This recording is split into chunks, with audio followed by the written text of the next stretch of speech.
네, 안녕하세요. 윤프로입니다. 네, 오늘 일단 코스피가 10% 가까이 떨어지고 지금 이 상승 종목만 봐도 어이가 없습니다. 지금 하락 종목이 2,400개 정도 되는데 지금 더 어이가 없어진 건 지금 삼성전자 주가죠. 제가 백날 요 61선을 좀 강조를 드렸었는데 그 이유가 차트 좀 넓게 보시면 61선 이탈한 게 지금 끼케야 요 한 번?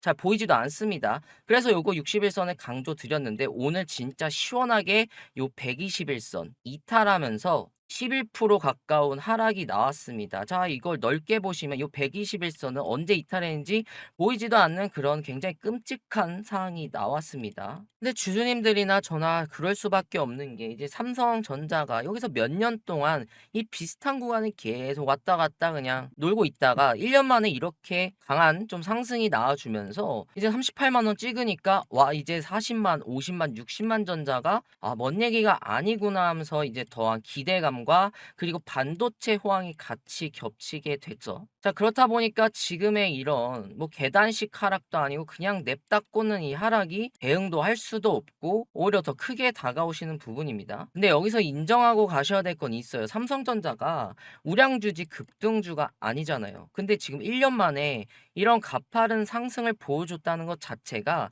이미 좀 정상적인 그런 범주에서 벗어나 있던 상태인데 시장 자체가 너무 호황이다 보니까 자 이런 걸 다 망각해버린 상태에서 이런 하락을 맞으니까 더 혼란스러우신 겁니다. 그럼 지금 삼성전자가 망했냐? 이번에 실적만 보셔도 전 세계 1위를 했습니다. 그러니까 여기서 우리가 기다리면 오르겠다라는 의심 자체는 없는데 지금 시장 자체가 이렇다 보니까 지금 삼성전자에 대한 의심이 나올 수밖에 없는 그런 상황입니다. 그럼 여기서 오늘의 하락을 만들었던 두 가지 이유가 뭐였냐? 일단 현재 그래 시장을 보시면 지금 반도체 사이클입니다. 근데 이제 호황이 오면 당연히 불황이 오고 불황이 지나면 다시 또 호황이 오죠. 이거는 변하는 게 아니에요. 근데 지금 우리는 AI 호황 사이클 안에 있는 겁니다. 그럼 근데 이게 과열되다 보니까 시장 자체가 던지는 질문이 두 가지였어요. 이게 지금 호황이 끝났냐? 피크아웃에 대한 우려. 그리고 두 번째는 이제 불황이 오면 그 깊이가 얼마나 깊어지냐.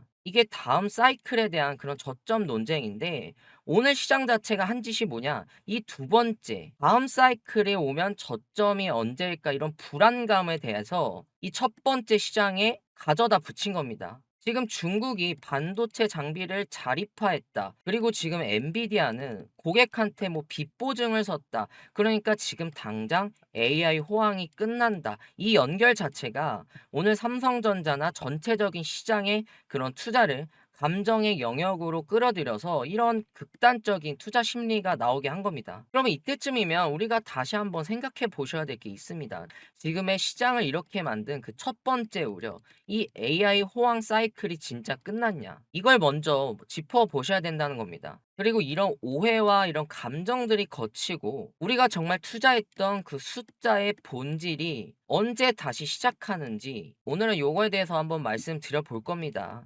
오늘은 뭐 구독 이런 거 필요 없습니다. 그냥 오늘 끝까지 한번 들어보시고 지금 시장에서 내가 어떻게 마음을 가져가야 그나마 좀 편할까? 좀 요런 부분을 좀 집중해서 들어주시면 감사할 것 같습니다. 오늘은 결론부터 좀 말씀을 드리면 지금 이런 삼성전자의 주가가 빠지고 있는 건 AI 반도체 그런 사이클이 끝났다는 신호가 아닙니다. 시장이 아까 말씀드렸던 두 개의 이슈를 잘못 연결을 해서 지금의 시장에 그런 공포를 만들어낸 겁니다. 자, 근데 냉정하게 보시면 지금 시장이나 그런 투자자분들께서 멍청해서 이렇게 반응이 나온 게 아닙니다.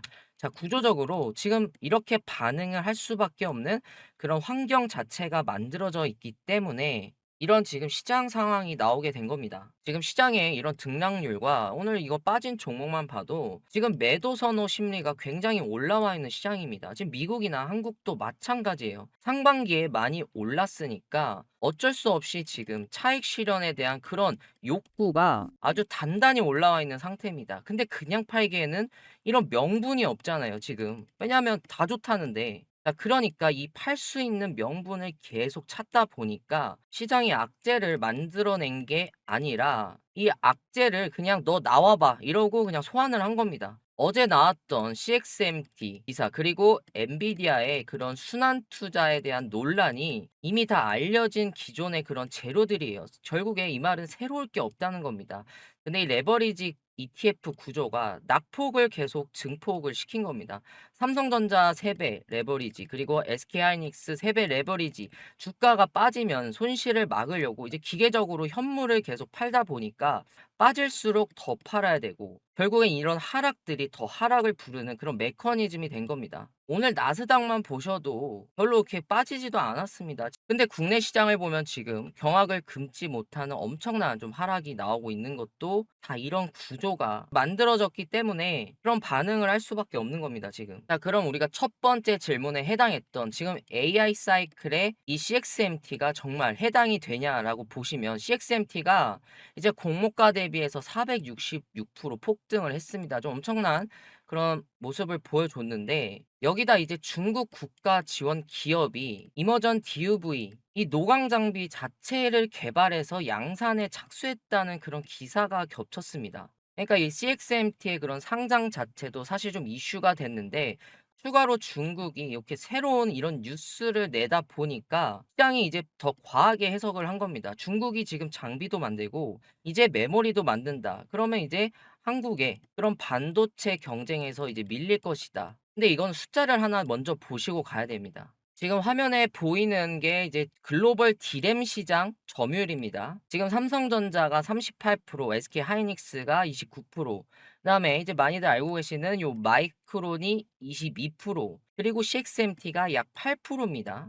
삼성전자랑 비교해 보셨을 때 5분의 1 수준입니다. 근데 요 8% 기업 때문에 삼성전자, SK하이닉스가 지금 두 자릿수가 넘게 빠졌습니다. 그러니까 얘네가 지금 성장세가 가파르고 뭐 이딴 건 알겠는데 지금 당장을 놓고 보면 이게 위협이 될 만한 수준이 아닌데 2, 3년 뒤에 그런 일어나지도 않은 일들에 대해서 지레 겁먹고 그냥 명분 자체를 찾았다라는 것밖에 지금 해석이 되지 않습니다. 그리고 이제 중국에서도 DUV 노광 장비를 만든다고 해서 ASML 급락한 것도 좀 시장에 영향이 있었습니다. 이 ASML이랑 많이 들어보셨던 그 TSMC가 지금 그런 반도체 어떤 수요를 알 수 있는 기업들이었는데 얘네 중국이 만든다고 하니까 이제 급락이 나온 겁니다. 근데 기술적인 부분과 이제 출하량을 보시면 ASML이 작년에 출하한 DUV가 이제 131대입니다.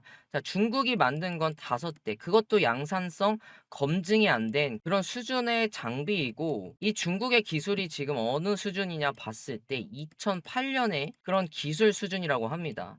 이제 18년 전 기술이에요. 이렇게 기술력 차이가 사실 말이 안 되는데 시장이 이제 이렇게 반응한 거면 그동안의 그런 투자 심리가 어땠는지를 아주 정확히 좀 보여주는 그런 데이터라고 볼 수 있습니다. 자, 그렇다 보니까 지금 월가에서도 지금 시장의 그런 반응이 굉장히 과도하다. 소수의 장비를 만드는 것과 실제 공장 현장에서 대량 생산에 쓰이는 장비를 만드는 건 완전 다르다는 얘기를 했습니다. 그리고 이런 부분도 어느 정도 이미 알고 있었던 게 ASML의 중국 매출 비중이 매년 계속 줄어들고 있었어요. 이미 2024년에 41%였던 게 25년에 이제 33%, 그리고 올해는 14%까지 내려왔어요. 이미 탈중국화가 진행 중인 상태에서 이런 기사가 뜨다 보니까 더한 과도한 반응이 나온 겁니다. 근데 사실 삼성전자 입장에서는 이 ASML 장비를 사는 쪽입니다. 이런 중국 매출이 줄어드는 게 직접적인 수요랑 상관이 없어요. 그냥 이런 모든 명분이 오늘은 그냥 시장 자체가 무너지면서도 부각된 거고 반도체 섹터가 흔들리니까 당연히 주도주였던 삼전닉스가 가장 크게 끌려 내려가면서 코스피와 함께 이제 모든 종목들이 흔들렸던 그런 시장의 구조적 문제가 나타났던 겁니다. 그래서 꼭 한 가지 말씀드리고 싶은 게 지금 중국의 이런 DUV는 다음 사이클로 넘어갔을 때의 문제입니다. 중국이 기술을 따라오면 이제 나중에 불황이 왔을 때 저점이 더 깊어질 수는 있어요.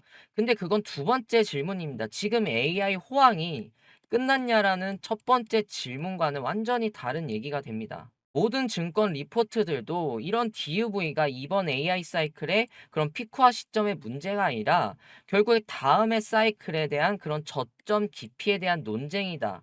요렇게 말을 하고 있어요. 결국에 시장은 지금 5년 뒤 리스크를 과도하게 주가에 반영을 하고 있는 겁니다. 이 중국의 CXMT와 같이 좀 불거져서 우리 시장을 끌어내렸던 게 이제 엔비디아죠. 엔비디아가 이제 오픈 AI에게 2,500억 달러를 이제 금융 보증을 추진한다는 그런 기사가 나왔어요.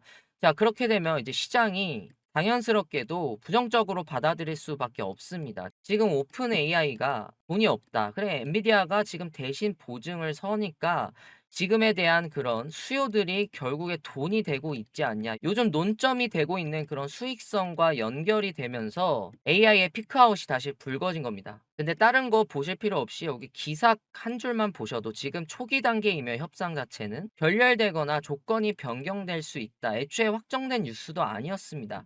자, 그리고 이게 오늘 더 크게 터진 이유가 주말에 엔비디아가 지금 SK하이닉스와 대규모 장기 협력 계약을 체결했는데 그게 어떻게 보면 굉장한 호재로 나왔는데 그 직후에 이런 순환 투자에 대한 그런 논란이 나오다 보니까 심리적으로 충격이 더 크게 느껴진 겁니다. 자, 근데 이제 뒤집어 보면 엔비디아가 이제 2,500억 달러의 이제 보증을 고려한다는 건 그만큼 AI 수요가 온다는 그런 확신이 있는 겁니다. 이런 수요가 불안하면 리스크를 질 이유도 없고 엔비디아가 2,500억 보증을 서줄 이유도 없습니다. 왜냐하면 오픈 AI에 대한 그런 확신이 있기 때문에 이런 보증이 들어간 거고 이 엔비디아의 지금 순환 투자는 결국 이 오픈 AI가 언제 흑자가 나냐 요게 중요한 건데 그거는 이제 중장기적 구조 문제입니다. 지금 당장 빅테크들이 이런 GPU 구매를 멈추냐의 문제가 안 된다는 겁니다. 이 말은 지금 중국의 그런 DUV도 똑같습니다. 결국에 다음 사이클에 대한 문제를